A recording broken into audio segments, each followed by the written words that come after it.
Southwest Hot Chefs and Restaurants is brought to you in part by Viking, delivering the ultimate in performance and design for cooking indoors and out. Charles, thank you so much for joining me in this professional Viking kitchen. Is this kitchen up to your standards? I love Viking. Great equipment. Great. And we've got it already fired up and hot, and we've got water boiling. And what recipe? You did that, right? I can boil water. Boiled water. Thank you. Oh, okay. Cheap shot on the host. That could not work out for you later. You might need me. All right, we're going to make a salmon bruschetta. Okay. Tomato jam. Just for one clarification, bruschetta or bruschetta? There's an argument at my house. I say bruschetta. So you're probably more Italian than I am. Well, I have friends. I was born close to there. Okay, so what do you say? I say bruschetta. Bruschetta, okay. But you might be right. I lose. We'll look it up. Okay, $10. I lost $10. We're going to use a sustainably grown salmon that I get from New Zealand. It's fed organic fish, actually, and grain. That is a beautiful piece of salmon. Yeah. I mean, I don't know if the camera can do it justice, but it's thick, the beautiful color. I mean, that is a really exceptional. It's beautiful now, and what we're going to do is we're going to add a citrus cure to it in order to give it a more interesting flavor. Okay.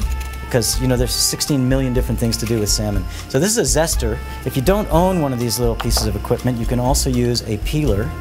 Not the same, not the same. Well, not the same, because the peeler gives you all this white pith, right? Yeah. Which you don't really want, because that's bitter. So if you have all that white pith, what you can do is just cut it out like that. You have to remove it to get the bitter taste out, though. Exactly. Okay. And then we're going to cut it like this. Ah. Okay, this is called a julienne. Okay. You were asking me about that word. Because I didn't know what it meant. Right. Thanks for ratting me out to our viewers. And then here we're going to chop it up.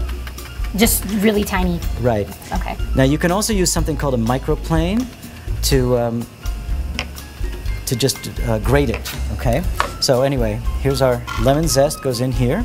Okay. Salt. And this is a cure. So 2 parts salt to 1 part sugar.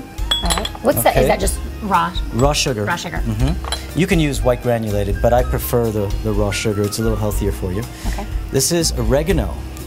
A lot of people may not have actually seen oregano on the branch, fresh oregano. I have, because I grow it. That's great. And that's the best thing, is to grow your own herbs. Yeah, and you can just pick them from your... Yeah, fresh and so wonderful. That does smell fresh and wonderful. So now we're going to chop that into this. And if you're thinking about it, oregano, lemon, these are all Mediterranean flavors, right? Yeah. So there we go. And this is Pernod. Pernod. Pernod is an anise-flavored liqueur from the south of France. It's it's subtle though. It's not overpowering. Well, try drinking it. It might Yeah. Take a sip. Exactly. We pour that in there. From the south of France, where you grew up. I want to hear that part vodka. of it too. Oh, a little vodka, really? Okay, in there. And then we're going to stir all of that up. All right. Put our salmon in. And that's our cure. And that's our cure. Ooh, very pretty. And how long do you leave it? About 2 hours, refrigerated. So not an overnight, not a 24-hour thing. No, like some... And the idea of this is, what's going to happen is you're going to see all the liquid come out of the salmon. And so it'll concentrate the good flavors of the salmon and take out all that albumin that kind of gives salmon that cloying richness. Okay. Yeah. And then we'll rinse this off. That's a good trick. I don't think most people do that with their salmon. No. Do you always cure it? No. There are sometimes. But I like it. I like this technique. For this recipe? Yeah. Okay. Absolutely. And we're just down the street from Terra, the restaurant you're coming to us from, which is... About 12 minutes if you don't speed. Because we're at Builder's Source Appliance Gallery in Santa Fe.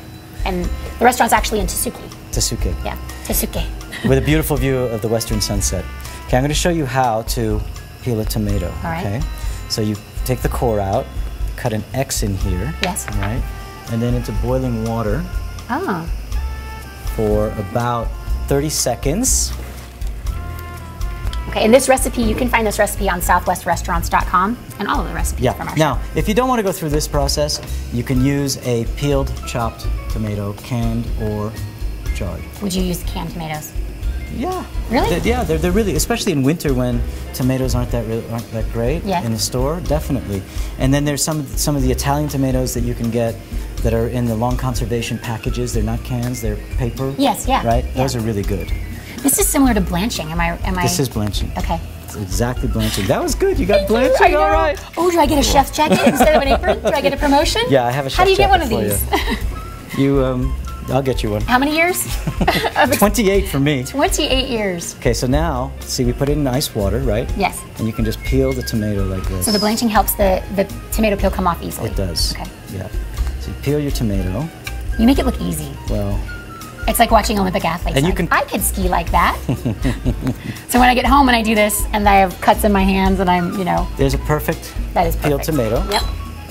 And we cut it in half. And I don't think you have to go to too much trouble to seed it. Just squeeze it out. So not perfectly de-seeded. You just no. And if you want to perfectly de-seed it, you can go in here with your fingers and do that. But this is we're going to make a tomato jam with this, right? What's the purpose in de-seeding? Because the seed's kind of annoying as a on your palate. They get stuck in your teeth, right, etc. Okay. So this is just more so it's a peeling. Texture thing. Okay. Right. Texture thing. All right. All right. Well, we'll keep working on these tomatoes for the tomato jam. Exactly. Please stay with us, and as soon as we return from the break, we'll continue with this recipe.